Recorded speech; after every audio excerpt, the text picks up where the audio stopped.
Why is Mystic Mine good for the game? I had a lot of good positive feedback. A lot of people wanted this discussion. Make sure that you guys like the video. Make sure you guys are subscribed for more. And we're going to talk about the deep, dark, dirty deed that is Mystic Mine burn inside the mind of a Mystic Mine player. I don't have that level of animation skills like Farfa does, but you guys get what I'm getting at here. So let's dig on into why Mystic Mine is good for the game, shall we?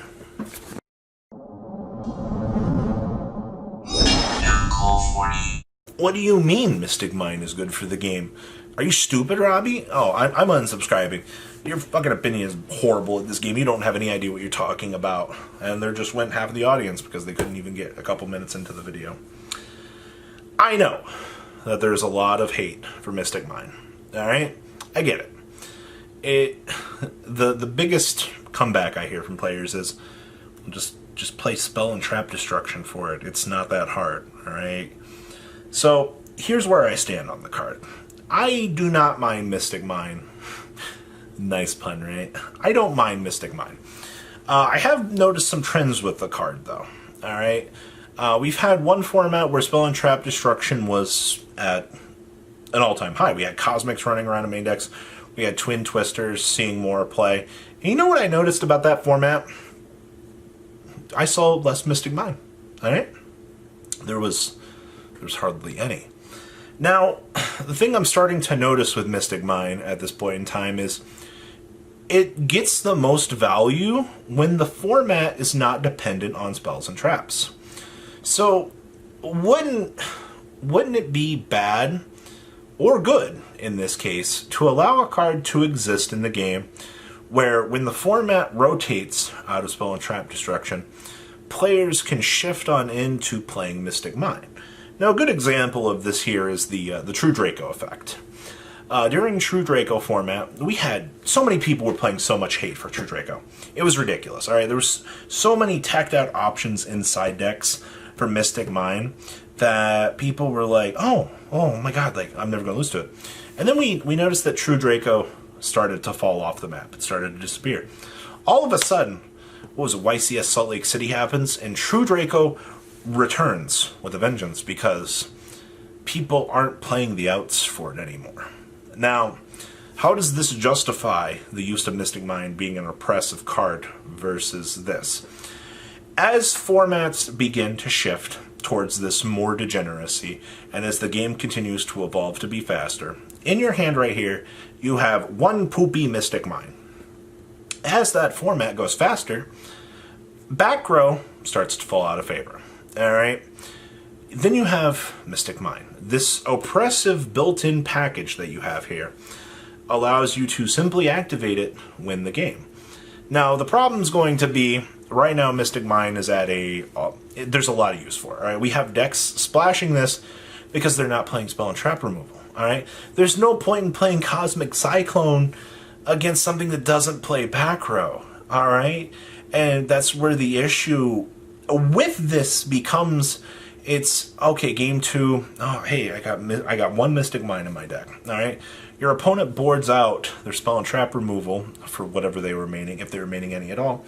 And then all of a sudden, you top deck, you slap the Mystic Mine on the table.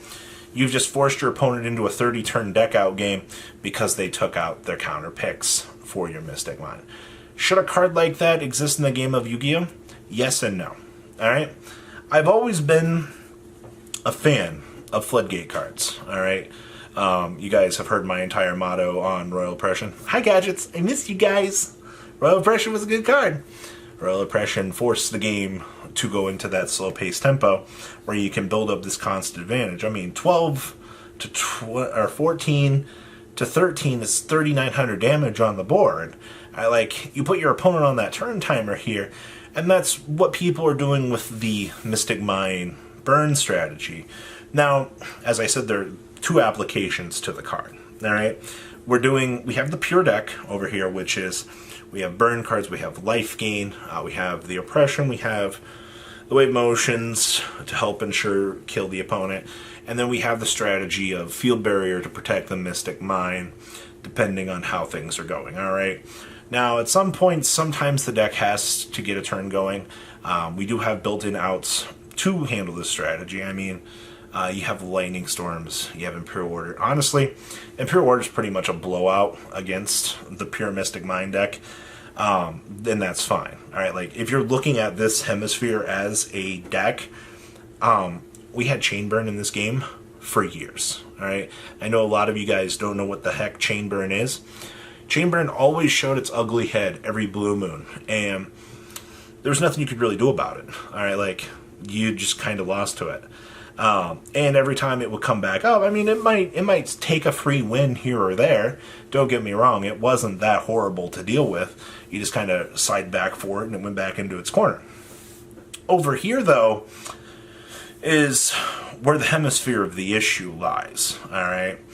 Now, in its pure deck, I think having a burn deck in the format is good. Don't get me wrong, having combo and control are great. Alright, like, these two have been going at it for years. Yu-Gi-Oh's kind of lost that stall deck mentality that we had years ago. It's definitely taken a back seat. But when you come on over here to this hemisphere, this is where the issue of Mystic Mind lies. It's when it becomes this tech choice that you can play. Oh, wait, we had something similar to this. Engage. You guys remember Sky Striker Engage, right? Inside of Sky Strikers, the card was a powerhouse, alright? And nobody really thought about playing it outside of it. And then all of a sudden, we had a 1/500 IQ lad over here that decided to slap this frickin' bad boy into Orcust. And then you guys know the rest of history, right? You had some engage, just engage again. 5 engages in it. I've seen so much crazy stuff with this. It's actually insane. So once again, we come back over here to the hemisphere of the tech ability. Alright, once again, when the format rejects spell and trap removal and hate, that is where you will find Mystic Mind being the most toxic. That's where you will find players complaining about Mind, going, this is unfair, I don't like this. Alright, floodgates like this can be a good and a bad thing for the game. Yes, it is good. I honestly think it's good that you have a card that you can draw to turn the duel into your favor. Alright? Personally, I don't mind the fact that we have these decks that can set up these huge boards. These huge negate, Borreload Savage, Herald, block the extra deck. I do not mind get it? I do not mind that these strategies exist. And they do feel very oppressive. But to counter that, you need things like Sphere Mode, having cards like Mystic Mind that you can just draw to force the game back into your favor is rough. Now, the fact that, once again, the format rejects that spell and trap card hate, your opponent can't draw an out for that. Now, if they were playing spell and trap removal, so say you activate the Mystic Mind, stall them on their field, if they are drawing things like Cosmic Cyclones and removal like this, then they could out it.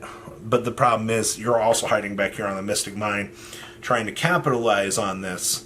So, the issue here is, in a perfect world, in a perfect game of Yu-Gi-Oh!, you should be able to handle all situations fairly, alright? Because the competitive community is so optimized in the deck-making choices, the deck-building process, and the playing mentality, it now becomes, well, we boarded out our spell and trap removal because they weren't useful in this matchup. We optimized our deck for this, and our opponent has top decked the Mystic Mind to out us. Welcome to being on a timer. Boom. Honestly, I do think that Mystic Mind is a good and a bad thing for the game of Yu-Gi-Oh! I think it is dependent on the format. Should the card probably go? Yes and no. I could see it be either thing. It is nice to see the third part of the game return in the form of the burn/stall strategy. Control and combo have been a little bit too much in the game for a little while now.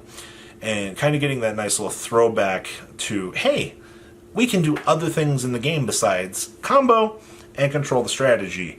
Alright, a nice little floodgate strategy over here that is a bit oppressive has never been a horrible bad thing. Alright, Chainburn would like to have a word with you guys. So what do you guys think? Is Mystic Mind really that oppressive? I mean, it is at times. Just play the spell and trap card hate for it. 5 head, not that hard. Yu-Gi-Oh player mentality. I love it. Guys, please leave a comment down below to me what you guys think, and I will see you guys on the flip side. Peace out, everybody. Have a good rest of your day. Thank you, patrons, for making the ride never truly end. Without you guys' support, well, I would probably be doing Truffle Shuffle videos for a living. Guys, please check out VanCole40 for all of your Cardfight Vanguard content brought to you by MCole40. And if you are looking to pick up singles, check out mcolegames.com for your trading card game needs. Thanks for watching, everybody.